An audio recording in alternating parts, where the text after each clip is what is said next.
নমস্কাৰ। এই মুহূৰ্তত জনাব বিচাৰিছোঁ এটা গুৰুত্বপূৰ্ণ খবৰ, কিয়নো এবাৰ বিজেপি চৰকাৰৰ বিৰুদ্ধে বিস্ফোৰক অভিযোগ উত্থাপন কৰিছে আম আদমি পাৰ্টিৰ অন্য এগৰাকী বিধায়কগৰাকীয়ে এবাৰ গুৰুতৰ অভিযোগ উত্থাপন কৰি কৈছে যে কালিৰ দিনটোত বিধায়কগৰাকীক বিজেপিৰ একাংশ নেতাই আগচি ধৰি তেওঁৰ বিৰুদ্ধে কৈছিল যে অতি সোনকালে বিজেপিত যোগদান কৰক, নহ'লে দিল্লীত লগোৱা হ'ব ৰাষ্ট্ৰপতি শাসন।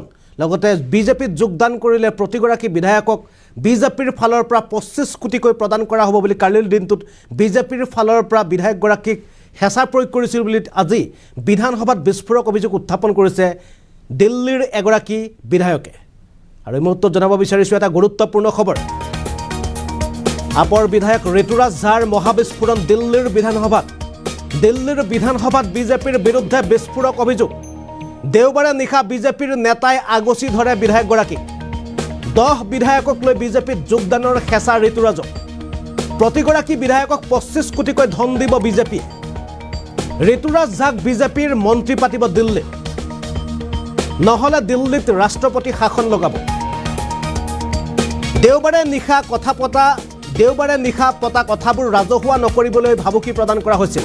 কথা ৰাজহুৱা কৰিলে বিপদত পৰিব পাৰে ঋতুৰাজ। দেওবাৰৰ কথা ৰাজহুৱা নকৰিবলৈ সোমবাৰে ফোন কৰি ভাবুকি প্ৰদান কৰিছিল। বিজেপিৰ ফোন নাম্বাৰসহ বিধানসভাত ৰাজহুৱা কৰিলে ঋতুৰাজ ঝাই।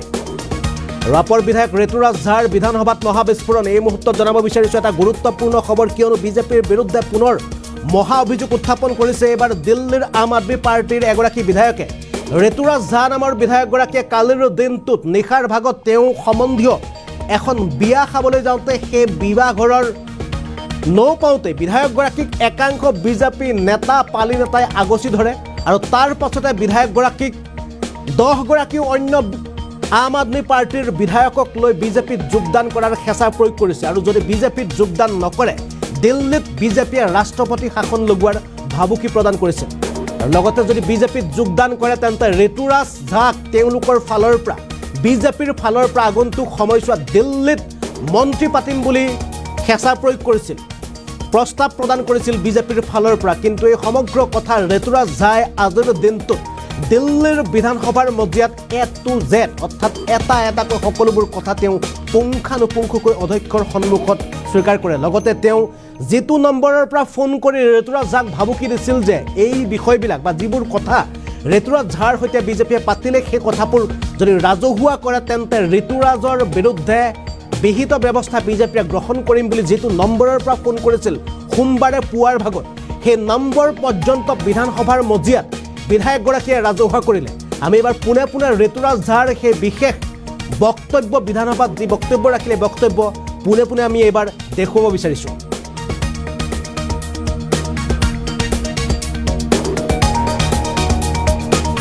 पर मैं जिस जगह पर था वहां पर भारतीय जनता पार्टी के जो नेता थे हमारे। कल पहली बार अध्यक्ष जी एक शादी अटेंड करने के लिए गया मैं रामलीला मैदान के महारैली के बाद बवाना के दरियापुर में। वहां पर पिछले 3-4 दिनों से लोग कोशिश तो कर रहे थे फोन के माध्यम से, मैं आपको अभी नंबर भी दूंगा। कई लोग कहते ना सबूत दो। आज दिल्ली विधानसभा के अंदर में सबूत मैं दूंगा कि किस तरह से इन्होंने घटिया काम करने का काम किया और किस तरह का घटिया चीज कर रहे हैं लोग। 3-4 दिन से फोन पे तो कोशिश कर रहे थे। कल दरियापुर में जब मैं शादी में गया, मैं आपको समय भी बताऊंगा, आज के तारीख में मोबाइल फोन हर आदमी की परछाई होती है। आप कहां जा रहे हैं, आपका लोकेशन भी ट्रेस हो सकता है, कितना देर है, आपके आसपास कौन लोग हैं, सब कुछ ट्रेसेबल है। कल दरियापुर में अध्यक्ष जी, कल दरियापुर में 9:15 बजे के आसपास जब मैं एक शादी अटेंड करने के लिए गया, मुझे ऐसा प्रतीत होता है कि वो लोगों को पहले से जानकारी थी कि मैं वहां पर जाने वाला हूं। 3-4 लोग मुझे एक तरफ ले गए, मुझे बैठाया और मुझसे कहा कि देखो दिल्ली के अंदर अगर आप लोग नहीं मानोगे, हम आपको बार-बार फोन पे कोशिश कर रहे हैं मनाने की, बताने की, अगर आप नहीं मानोगे कुछ नहीं मिलेगा। दिल्ली के अंदर में राष्ट्रपति शासन लगाने वाले हैं, आप मान जाओ। आप अपने साथ 10 विधायकों को तोड़ करके ले आओ, सबको 25-25 करोड़ रुपया देंगे और आपको मंत्री पद देंगे जो सरकार बीजेपी बनाएगी। 25-25 करोड़ रुपया देंगे और मंत्री पद देंगे आपको। 10 विधायकों का टारगेट।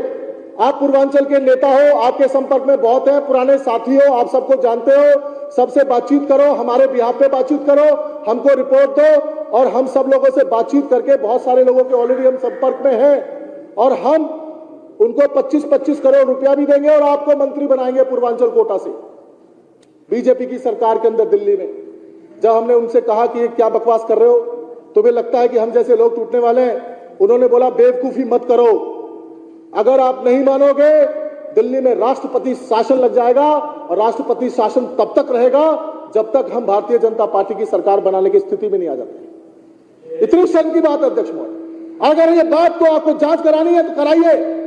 कल रात को 9:18 पर मैच जिस जगह पर था वहां पर भारतीय जनता पार्टी के जो नेता थे हमारे साथ उपलब्ध थे, उनका भी मोबाइल का जो नेटवर्क है, उनका जो लोकेशन है वो ट्रेस हो जाएगा।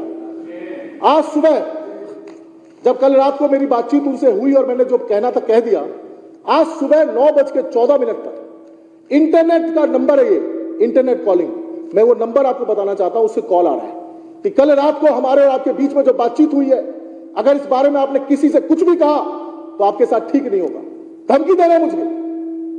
और नंबर है +92 3477 355 013। I repeat +92 34। कहना चाहता हूं, एक साथियों को कहना चाहता हूं, पहली बार मुझे संपर्क किया गया है और मैं सबूत के साथ इस सदन में बोल रहा हूं कि इसकी जांच होनी चाहिए, इस नंबर की जांच होनी चाहिए, जो बात मैं कह रहा हूं उसकी जांच होनी चाहिए।